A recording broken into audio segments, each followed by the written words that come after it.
there are reasons that the government of Syria and the government of Iraq want to be connected to each other. They're neighboring countries. They were each other's biggest trading partner before the war. It's bizarre to imagine that you can, without much effort, sort of separate these contiguous countries. On this episode of TCF World, we invite Sima Ghaddar, Michael Wahid Hanna, Sam Heller, and Aron Lund to talk about Hezbollah and Iran's road through Syria. I'm Thanassis Cambanis.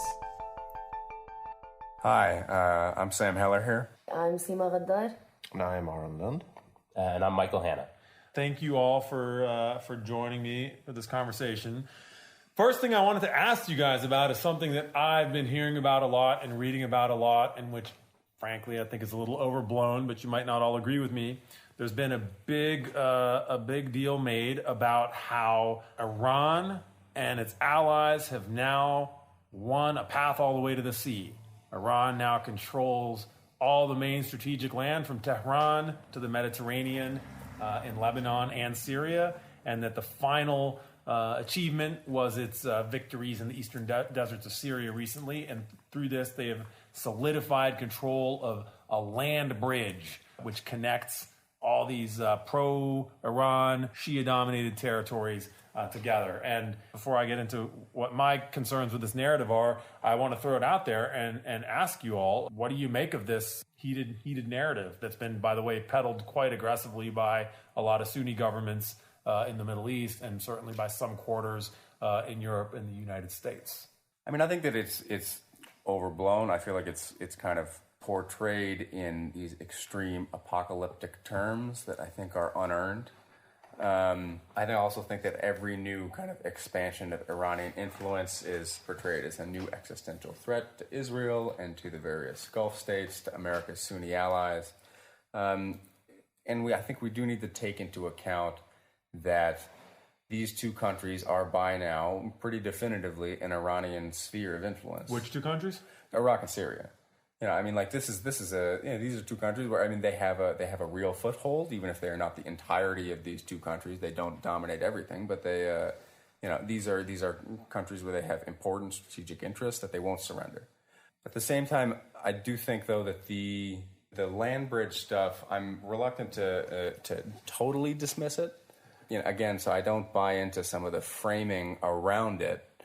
I buy that it is legitimately problematic, that it's going to make life harder for America and its allies in the region, because what it's going to do, I think that you don't have to be crazy to think that it does make Iran's life easier to have this extended, this land route all the way reaching to Lebanon, that it has what seems, a freer hand to operate now in Iraq and Syria, which is qualitatively different from what it was before. And then now, if they want to run weapons to Hezbollah in Lebanon, they can move them over the entirety, basically, of Syria. Okay, so that's where I call horse doo-doo on that argument, because first of all, we have these governments in Iraq and Syria that have been pro-Iran the whole time anyway, and we have this other government in the region, the Israeli one, which is very anti-Iran and Hezbollah, which will bomb any major weapons shipment that it can find out about that's being trucked around towards Hezbollah. So if you're Iran, you fly weapons right now from Tehran to Damascus, and then you drive them that last hour into Lebanon, and some high percentage of those shipments still get interdicted and blown up by the Israelis. I think it's a lot harder to keep track of that if you're just watching that one highway route from Damascus to Beirut, or Damascus into Lebanon, than if you are watching the entire road network of Syria, in which whatever shipments they are kind of disguised as or commingled with commercial shipping, potentially with kind of Syrian government forces, with Russian forces maybe as a sort of cover and a deterrent. I mean, I think it seems like it's a bigger challenge. It's not the end of the world necessarily, but I also don't think it's nuts. Well, I mean, but for me, I probably need to do a little bit more digging on this, but the logistical aspects of this don't make too much sense. I mean, number one, as Thanassis mentions, the idea that Iran is gaining some new foothold. Syria has been in the Iranian sphere of influence now for decades, right? There hasn't been a big strategic shift. It is true that now there are Iranian forces on the ground and Iranian-backed militias there, but Syria has been, since the 80s, in Iran's camp, And they have this perfectly suitable method of delivering weapons to Hezbollah. So I'm not sure I don't see how that balance shifts dramatically here. And it fits too neatly into a narrative of the Shiite crescent and portrayals of this as the Iranian hegemon on the march that make me uncomfortable, because I don't think that is an accurate portrayal of Iran's regional power. Yeah, I mean, I also think this is overblown. I think Sam is correct that there is this was a land wrap will facilitate things for Iran, but it's not just about Iran. I mean, there are reasons that the government of Syria and the government of Iraq want to be connected to each other. They're neighboring countries. They were each other's biggest, that was Syria's at least biggest trading partner before the war.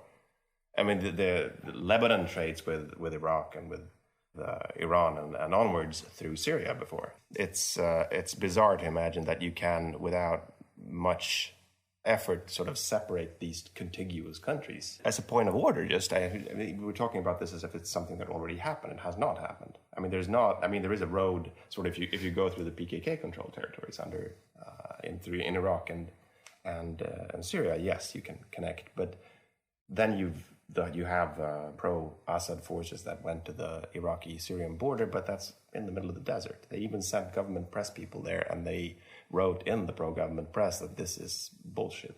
We can't run trucks here.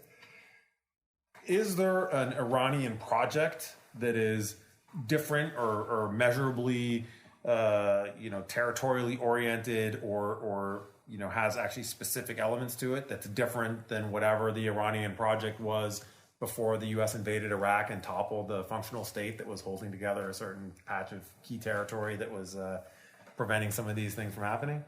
Absolutely. The strategic balance of the region changed in 2003. And of course, if we're looking at why things are the way they are today, it's much more about 2003, in my view, than anything else. And what has happened is that conflict has allowed Iran to, for the most part, intervene indirectly through proxy forces. And that is different. It is more along the lines of a Hezbollah model where they have allies on the ground as opposed to relations with the central government.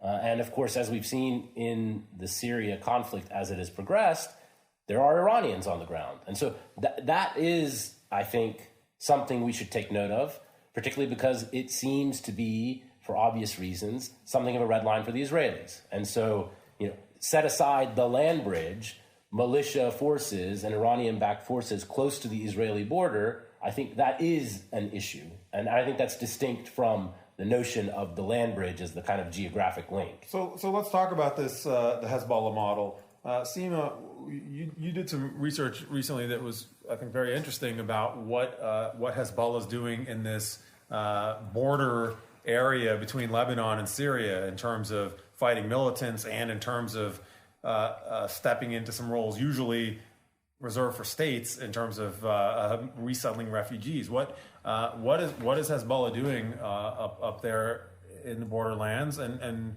how has their status evolved in that area after 5 years or 6 years of war in Syria? I mean, I think Hezbollah is still a little bit conflicted about how it wants to portray its growing regional role. It's definitely something they're not afraid to admit that is a lot more important to them than it was before.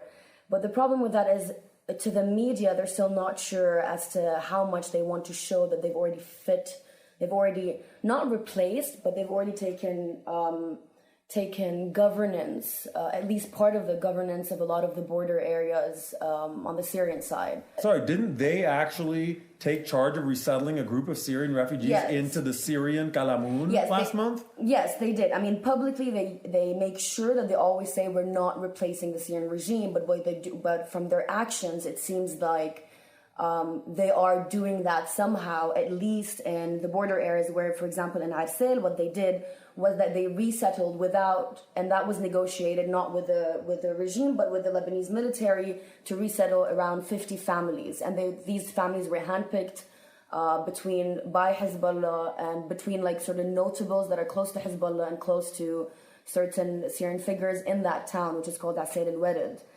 And no one had known that that was about to happen until it did, and until Hezbollah's War Media Center released a report about it. So I mean, this just raises the question as to how far is Hezbollah really involved into the Syrian, involved in governing these Syrian villages, or how far is it taking control over these negotiation settlements?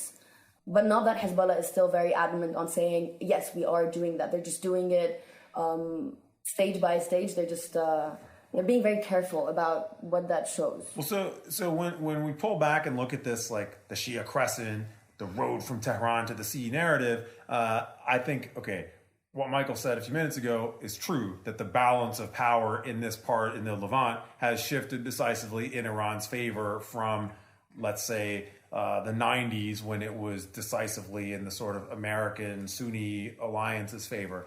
But when you look up close and you start to unpack the Shia Crescent, so-called, you find relationships like this. And if you look at what is Hezbollah's partnership with the Syrian regime, it is, and with the Iranian government, it is absolutely not one of direct proxy control. It is a very variegated and at times competing set of interests. And so it's one of those things that always amuses me when, you know, we talk about our side, whoever we are, and we are very sensitive to the great divisions that exist between us and our allies and how difficult it is to get your clients and friends to do what you want. But then when we talk about the other side, whoever they might be, we seem to think that they're like Switzerland and they're going to be this incredible paragon of efficiency. And I think we know it doesn't work out that way. And I'm sure, for example, if we could hear the real thoughts of the Syrian government, I'm sure there were people in Damascus who were really pissed off when Hezbollah put out on its own media outlets footage of Hezbollah resettling Syrians in liberated Syria without any Syrian military or government presence being part of the resettlement. But at the end of the day, they are reliant on those outside forces. And in terms of outward-facing reality, I'm not sure that any of that is material. I think it might become more so when the war begins to de-escalate and the Syrian government tries to rebalance and take control of its own country again. But as long as the war goes on and that reliance continues, I'm not sure that those tensions are going to have an impact in terms of how they interact with the rest of the world and the region. I think it's one of those great questions. I mean, what I've heard is that secondhand or through people who kind of interact regularly with the regime, is that they recognize by this point that their association with Iran is actually a huge political liability, that in some ways it's more toxic to a Western audience than the regime's own kind of conduct and behavior. And so they realize that as they are pursuing normalization and reintegration into the international system, that this is a problem for them. But is it a problem they have no option. At all? Is it a problem internally? Yeah, that's something that I've heard. I mean, yeah, I have an extremely limited understanding of, the real circumstances and opinion inside the country. I have heard people say when I was in there in Damascus, and then since then, people who go in and out, that there is discomfort with the extent of discomfort inside the regime, among Syrians, with the extent of Iranian influence and autonomy in these areas. It's part of the reason why some people were excited about the Russian intervention, because Russia stepped in and then weren't obviously trying to remake the Syrian state and Syrian society. Russia is not a cultural threat, and it's not kind of building this para-state apparatus the same way that Iran seems to be. And so, that was a relief for some people. And I think one point that is important is if we go up a level and think about the way that Iranian power has changed over time, it's critical to realize that now Iran has collapsed its soft power in the Arab world, in the Sunni Arab world.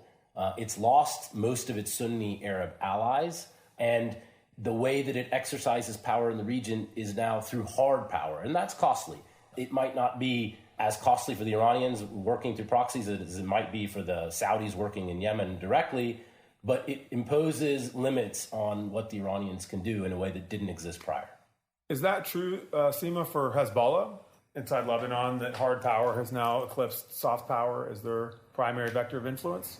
I mean, at least in Lebanon, no, they're still sticking to their model of soft power because, I mean, their position in Lebanon now is a little bit flaky because what they're trying to do continuously is to show support for the army and to continuously show support for the state. And I think that sort of diverts the attention away from what they're doing in Syria. So if they were to put things, whatever is happening on Lebanese grounds at the border with Syria, if they were to put things in the hands of the Lebanese state, and they continuously reiterate, we're going to evacuate from the Lebanese lands, and that's what they did a couple of months ago, and we're going to give the army back control for the outskirts of Arsel, which is a border town, when they don't, when obviously they're still trying to cleanse the outskirts of Arsel, and they just redeploy to other places. And that's sort of just to divert the attention of what is happening, for example, in Qusay. What is Hezbollah's role there? Why is it that there is no information going in and out from that village? What is happening in the Qalamun villages? Who is in control of these governance structures? Who is doing the resettlement? Who is negotiating with opposition groups? And I think the more that they put to rest the concerns of politicians, especially those from like the 14 bloc or from the Future movement, about what is going on on Hezbollah's role in Lebanon, the more that they wouldn't ask a lot of questions about what's going on the Syrian part. And that's probably a good indicator of what the future might look like in a Syria back fully in regime hands, or in a sort of Shia constellation from Tehran to the sea. It won't look like a Tehran-controlled Switzerland. It'll look kind of like Lebanon does, where there's not civil war, but where there is a lot of difficult negotiations between different empowered power centers. Well, that wraps up this edition of the Century Foundation's Foreign Policy Podcast. I'm Thanassis Cambanis. Sam Heller. Sima, Ghaddar. Aron, Lund. And I'm Michael Hanna. Until next time. TCF World has been brought to you by the Century Foundation, a progressive public policy think tank that seeks to foster opportunity, reduce inequality, and promote security at home and abroad. For more information about Century's work, please visit tcf.org or follow us on Twitter and Facebook.